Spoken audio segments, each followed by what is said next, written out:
अस्सलामु अलैकुम। आप सबका इस चैनल पर बहुत वेलकम है। आज की तारीख 27 सफरुल मुजफ्फर 1447 हिजरी दिन जुम्मा। इस्लामी तारीख मलिका सबा का इस्लाम लाना। मलिका इसबा बिल्कीस ने हजरत सुलेमान की शान व शौकत का हाल सुनकर उनकी खिदमत में हाजिरी की तैयारी शुरू कर दी।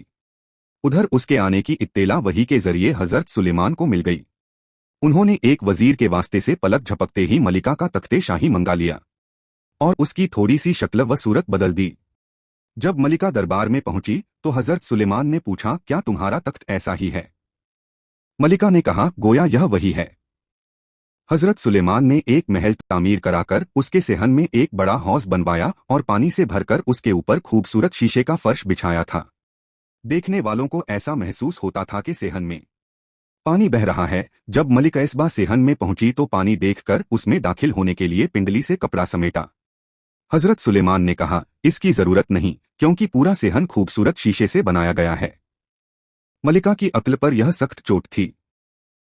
अब उसने हकीकते हाल को समझा कि यह जो कुछ हो रहा है वह सिर्फ हमें यह यकीन दिलाने के लिए कि हजरत सुलेमान को ऐसी बेमिसाल चीजें अता करने वाली हस्ती एक है जो पूरी कायनात का मालिक है। फिर अपने कुफ्र व शिर्क पर शर्मिंदा हुई और हजरत सुलेमान के दस्ते मुबारक पर ईमान ले आई। एक फर्ज के बारे में बेनमाजी का इस्लाम में कोई हिस्सा नहीं। रसूलुल्लाह सल्लल्लाहु अलैहि वसल्लम ने फरमाया, जो शख्स नमाज नहीं पढ़ता उसका इस्लाम में कुछ भी हिस्सा नहीं है और बगैर वजू के नमाज नहीं होती। एक सुन्नत के बारे में मूंछ और नाखून काटने का वक्त। हजरत अबू हुरैरा रजी अल्लाह अन्हु बयान करते हैं कि रसूलुल्लाह जुमा की नमाज से पहले मूंछ तराशते और नाखून काटते थे। एक अहम अमाल की फजीलत अल्लाह का जिक्र करना। रसूलुल्लाह सल्लल्लाहु अलैहि वसल्लम से मालूम किया गया कि बंदों में सबसे अफजल और कयामत के दिन अल्लाह के नजदीक सबसे बेहतर कौन है? आपने फरमाया, जो मर्द और औरत कसरत से अल्लाह का जिक्र करने वाले हैं। एक गुनाह मुसलमान भाई से बोलचाल बंद रखना।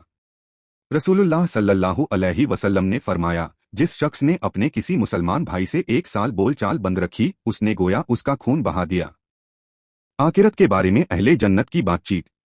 कुरान में अल्लाह ताला फरमाता है, जन्नत में खिदमत के लिए उनके पास ऐसे लड़के आते जाते रहेंगे जो उनकी खिदमत के लिए खास होंगे और हुस्न व जमाल में ऐसे होंगे गोया वह हिफाजत से रखे हुए मोती हैं।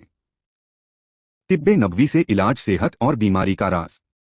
रसूलुल्लाह ने फरमाया, मैदा बदन का हौज है और जिस्म की सारी रगें इसी मैदे से सैराब होती हैं। लिहाजा जब मैदा सही होता है तो रगें पूरे जिस्म में सेहत को मुंतकिल करती हैं और जब मैदा खराब होता है तो रगें बीमारी को मुंतकिल करती हैं। मैदा का मतलब चर्बी यानी कोलेस्ट्रॉल है। कुरान की नसीहत।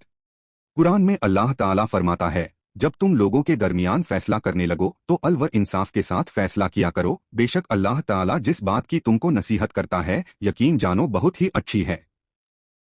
आप सबका बहुत शुक्रिया। उम्मीद है आप मेरे साथ जुड़े रहेंगे और मेरे चैनल को अपने दोस्तों और रिश्तेदारों के साथ शेयर करेंगे।